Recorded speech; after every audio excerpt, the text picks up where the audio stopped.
Hi, I'm Richard from Drive Green, and today we're going to be spending a bit of time with the Volkswagen ID3. This is a really exciting EV, I think, and today I'm going to share some of my thoughts and hopefully help you decide whether it might be the right electric car for you. The ID3 is the first of Volkswagen's new generation of electric cars, and is based around a new EV platform that they are planning to roll out amongst all of the cars in the Volkswagen Group over the coming years. Volkswagen have been working on this platform for almost as long as I've been in the EV business, so it's nice to see it finally arrive in the ID3, and it certainly does hint to a very exciting future for Volkswagen and their electrified vehicles. Although the e-Golf has been around for many years, and it is in itself a great electric car and has been a good seller in recent years in particular, it still showed in some ways a lack of effort and commitment to EVs on the part of Volkswagen, in my opinion. It was basically just a classic Golf but with an electric drivetrain. And whilst it was a very good quality car and it drove really nice, I felt it was lacking in some ways, in terms of range, its basic spec, and a certain lack of originality really. Don't get me wrong, it was a great EV, however the ID3 really shows Volkswagen's renewed proper commitment to their electric cars. Now, my first impressions of the ID3s when they arrived on the Forecourt for the first time was really good. It's a really attractive car, I think. It's very modern and futuristic looking, but at the same time being quite pleasing to the eye and not too outrageous or offensive. It has a style that says, look at me, I'm different, I'm an electric car and I'm the future, and that's something I really like to see in a cutting edge EV like this. It has some very cool external design features. It's got a lovely, pretty, uncomplicated face, the chaser lights at the rear, these elaborate matrix headlights, the light bar across the front of the car, and the puddle lights. I was also surprised at what a decent sized car it actually is. I think somehow I'd got it into my head that it was just going to be another compact city car, whereas in fact it's actually quite a well-proportioned, decent sized, practical, family-sized EV.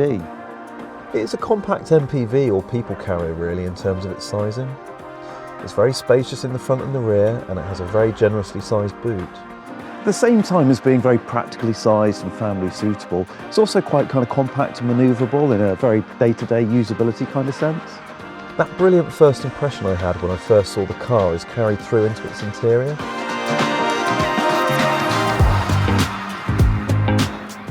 Just like the exterior, the interior is very modern and futuristic looking. It's very minimalist in design, very few sort of buttons and controls on show. You've got this wonderful high-resolution screens. Everything's a really nice shape. You know, it is a lovely interior. I particularly like the white dash and steering wheel we've got in this car we're driving here today. I think it looks even more modern looking, and there's always, I don't know, a hint of NASA about everything in white, I think, in a car. However, it's also available in grey for those who worry about how nice and clean this steering wheel might stay in the long term. Volkswagen have really broken away from their typically quite conservative and conventional styling and produced something really quite modern and funky looking here. It's still put together with that Volkswagen quality, however there is a sense of fun and style about it that I think sets the ID3 apart from all other Volkswagen cars and indeed a lot of other EVs. Inside it has the functional feel of a people carrier in many ways because of its scale and space and sort of the seating position. However, thanks to the techie controls and the modern look, it doesn't have that bland feel that I normally would associate with an MPV. It's quite the opposite, in fact. It's actually a really fun and inspiring, nice place to be. One slight criticism I have of the interior is the fabric styling on the lower spec cars, which I must admit doesn't scream the same quality or design innovation as the rest of the car. The higher spec sort of part faux suede seats I think look much nicer and more in keeping with the car. However, I've got to question the longevity of using such soft plush materials on the seats, and I worry long term we might see a bit of wear. Overall, I really do like this interior a lot. It's fresh, it's modern, it's new, and it's definitely now one of my favourites. The car's 10-inch infotainment system is really very impressive. I'm slightly ashamed to say I did need a couple of pointers to kind of get going with it, although my colleagues assured me if I owned an iPhone I would have been able to jump on it straight away. Like the rest of the car, it's a very modern system, and I particularly like the way Volkswagen have kind of rethought how you interact with your infotainment system and to control the settings of the car. A good example of this is how you set some of the driver assistance functions via this graphic and clicking on parts of the image. It's the same with the vehicle settings where you just click on the different parts of the car. It's quite slow to boot up, but when it does, it's really slick and really nice and easy to use. The resolution is awesome, and it's a nice high-tech system that suits this nice high-tech car. It's probably worth mentioning there has been a few teething problems with the ID3, mainly software-based. 12-volt batteries draining, alarm systems going off, and a myriad of different warnings and problems. These, however, are gradually being ironed out through a string of software updates. And whilst this has been really annoying, I'm sure, for the very first owners of the first ID3s, hopefully by the time you're watching this video, and by the time you had your ID3, these problems will be well and truly resolved.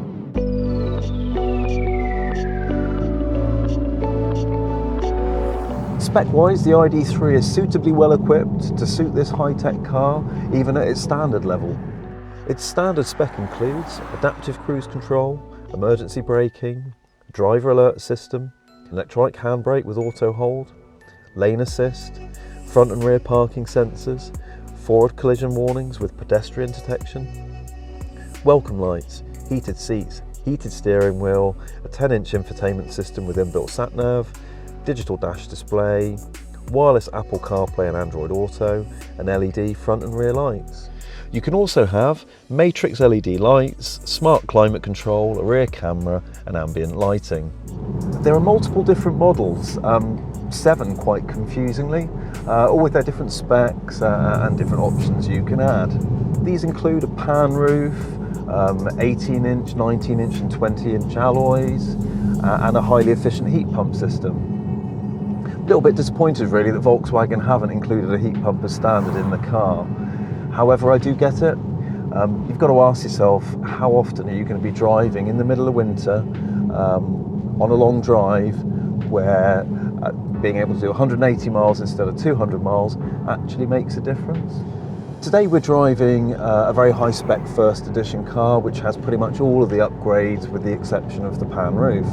One item I think is quite nice to spec on your ID3 is the upgraded alloys. As standard, they come with sort of steel aero wheels, which whilst they look kind of futuristic and they do suit the car, I think a car of this quality does benefit from having some real nice striking looking alloys. I must say the adaptive cruise control system on this car is brilliant. It's got stop-start technology there, so you don't have to reset after you come to a standstill. It will just naturally carry on and follow the car in front.